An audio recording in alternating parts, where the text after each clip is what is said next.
This video is inspired by a simple observation from the first year of calculus. It assumes familiarity with topics such as implicit differentiation, the product rule, the chain rule, the proportionality of similar triangles, and formulas for volume and surface area.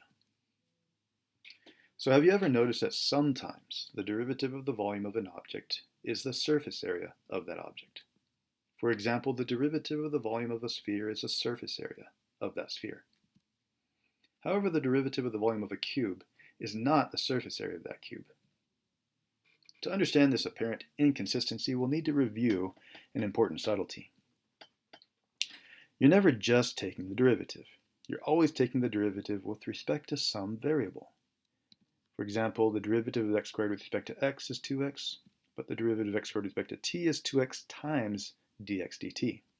This is also known as a chain rule, and Leibniz notation makes this especially plain.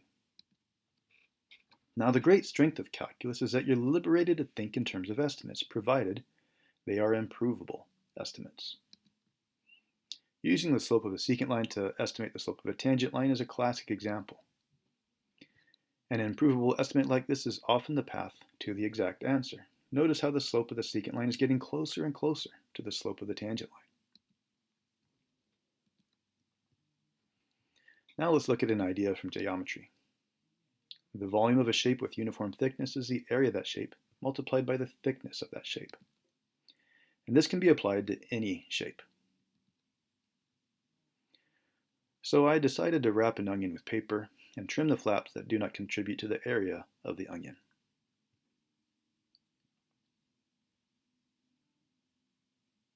What remains is just the paper that's necessary to cover the onion. Let's compute the area of this shape. So I got out a ruler and superimposed the shape on some graph paper so that each square corresponds to a square centimeter. Count up the squares, and it looks like the area is approximately 195 square centimeters. So 195 square centimeters times the thickness is the volume of paper needed to cover an onion. Equivalently, the volume of the paper divided by the thickness of the paper is the area of the onion. The volume of the big sphere minus the volume of the small sphere is the volume of the shell. So the volume of the shell is the difference between the volume of the spheres. The triangle here is pronounced delta, and it denotes a difference. So delta V is the volume of the shell. The thickness of the shell is the difference between the radii of the spheres. And delta R is the thickness of the shell. And this is why the derivative of the volume of a sphere is the surface area of that sphere. Let's go back to that example of a cube. So why doesn't the derivative of the volume of a cube equal the surface area of the cube? Well, if the side length is measured from a fixed corner, then the difference between the cubes is the volume over just 3 faces. But if the side length is measured from the middle, then the difference between the cubes is the volume over all 6 faces.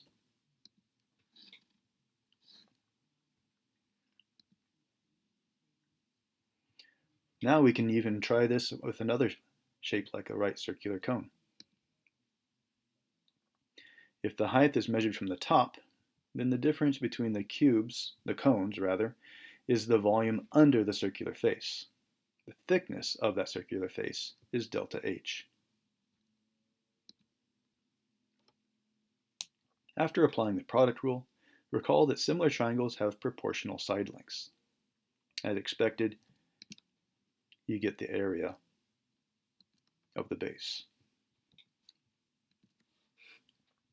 Now, if the distance to the wall is measured from the center of the circle, then the difference between the cones is the volume between the walls.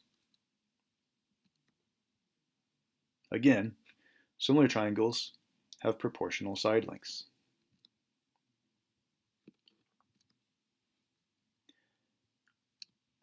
And we get this, this formula represents the surface area of the walls of this cone. But we can make this a formula a little bit nicer. In terms of the slant height of the cone, the area with respect to different bases yields a useful relation. This tells me that the slant height is RH over A. And here you get the area of the wall of the cone.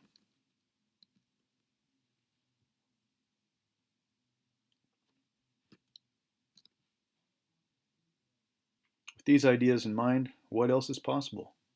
Can you answer this question? What is the derivative of the area of a circle? Can you explain why? Also, what is the volume and area of a hypersphere in the fourth dimension? And how are the area and volume of an icosahedron related? If you think you know, you can type your answer in the comments below. And thank you for watching.